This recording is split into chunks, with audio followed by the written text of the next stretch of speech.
founding of the new China in 1949.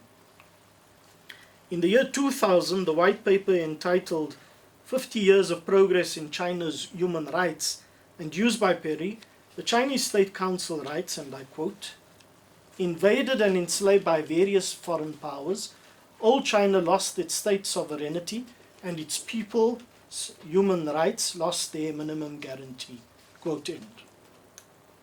In other words, not only did Chinese people at one stage in their history, long before the Declaration of Human Rights and before imperialism and colonialism, enjoy minimum guarantee of human rights, which was lost during invasion and colonialism, but China makes an intrinsic link between independence and state sovereignty on the one hand and human rights on the other.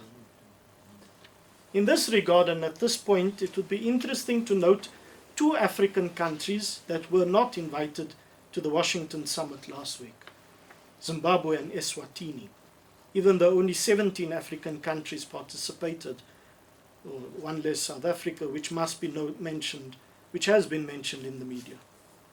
In particular, and often unfortunately spurned on by some quarters in South Africa, Zimbabwe's sovereignty as a state has been seriously slighted.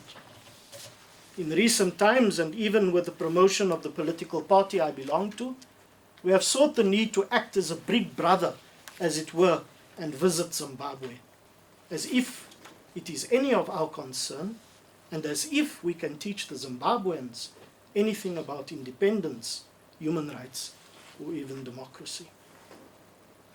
Again, spurned on by this imperialist Western type of thinking of human rights and democracy, we promote policies of interference and must-go mentalities. In other words, regime change. China has the most neighbors in the world, 14 by land and 6 by sea.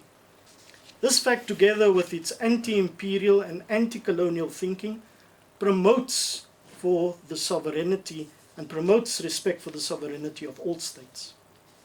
Even in the case of Korea, China will never interfere in the domestic issues of any of its neighbors, let alone another country, because it understands this intrinsic link between the sovereignty of the state and this state, which ultimately endows its citizens with human rights.